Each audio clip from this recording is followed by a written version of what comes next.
Hello, I'm Savio and this is another OpenSwoole video. In this video, we'll do some necessary changes to better test our commands in the console and also to avoid problems with future versions of PHP. Let's see. The first change is related to future versions of PHP. In the future, PHP won't allow properties on the fly for objects. We have to declare them ahead of time, unless it's a standard object, std object, std class. So to work around that, we will use a specified method existent in the PSR7, which is with attribute. So let's see, what I'm talking about is in this middleware here, and we create the session. We have this here that creates the session attribute property on the fly of the request object. What we'll be doing is we'll add this method with attribute to add this property. So let's go there. This is basically like this: request with attribute, and the attribute is session, and the property is the output we have here. That's what we have. So now that we are doing this, we will have to go everywhere where we use this request session and change to use the method get attribute. So let's do a raw search and let's go everywhere, changing this to get attribute like this. So let's see, other place here, and here this seems to be the only place.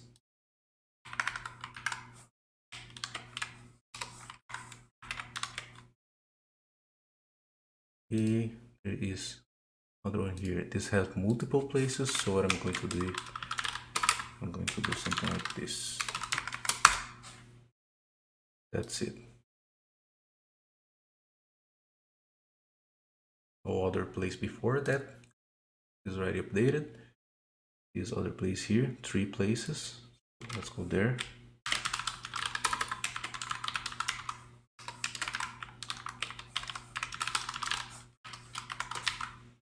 So now we go for those 3 places and convert them into a simple variable. And here it seems to be only one place. So we can come here and get the session, get attribute this way. So with this in hand, we did the first necessary update. The next update is going to be to update our tests. So to move forward, to be able to properly verify that a few inputs are coming in as required, to assert the output of commands. The first change we're going to do on tests is going to be related to the test case. So we're going to open the PHP unit XML. And instead of calling tests like this manually, we're going to do it like this and like this. So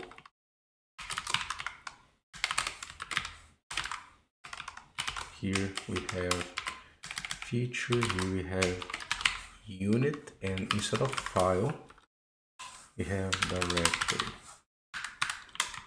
Okay, so this way, when we want to run our tests, we can call test with unit and test with feature to run all the tests in those directories. And as you can see, we don't have those in directories yet, so that's what we're going to do next. We're going to create 2 directories, feature and unit. And here, this is going to be in feature, and it already updated automatically namespace. Let's create further tests. So the first test we're going to create, actually before going there, when we are testing our commands, we are actually testing them as we use if we were actually running the application. So let's suppose that we want to run a command from a controller. This is how we would do it. We would grab the global application, we will find the command by name, and then we would execute the command. So we are not going to do that here anymore, because this actually makes it difficult for us to test the output. There are ways, but it's going to be too hacky. So what we're going to do, procedure that I only learned later, which is a class that comes with the Symfony console called command tester. So to be able to use it, we leave this as is, and all the rest is going to be a little different. So now we have tester, and this is actually what we will return at the end. And here I'm expecting command tester to be the output, and I'm going to instantiate this command tester right here and pass the command as the input, and then the tester executes the command for us. So the arguments are going to be exactly these arguments that I'm passing right here, and that's all we need. So I'm returning the command tester because in the other side I can get the display, and the display that I get in the other side is actually going to be the result of the test. I want to add another two methods in this enhancement before we start to actually implement the validations. The other method that I want to implement is to facilitate for us to get the session cookie from requests. And why that is important is because in our tests, we are not actually instantiating a Swoole server and running in a real application context where the browser keeps the cookies and reuses in the next request. We actually have to inject the cookies through the requests for every further request.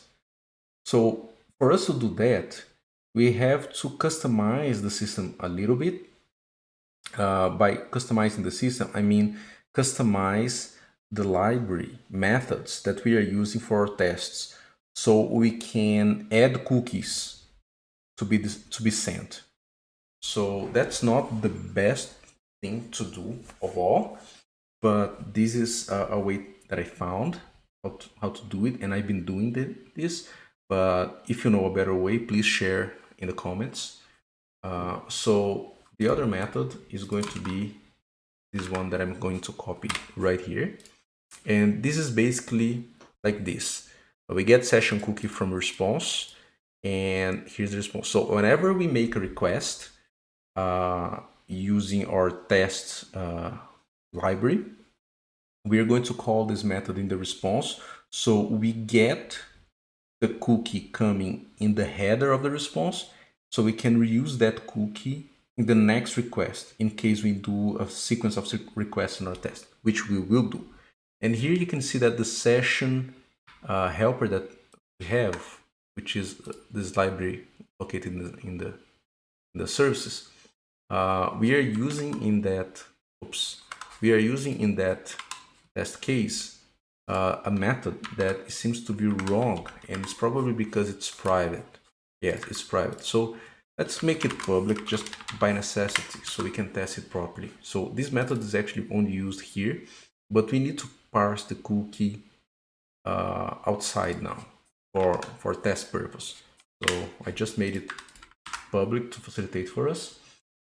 In this way, we will get the cookies from the response. Another method that I want to make public is this get cookie parameters. So this is going to facilitate for us to get the cookie in a format that facilitate for us to inject in the request. So this here facilitates for us to analyze if the authorization got through. So for example, when I extract the cookie, I parse it so I can read its contents. In this method here, we get the cookie and we have it prepared to be injected in the next request in case we have a session. Okay, so a session in our case here if you saw the user authorization sequence of videos, is basically a user ID within the cookie data. So that's basically what we consider session here. And that's all the changes we want to do before starting with the validations.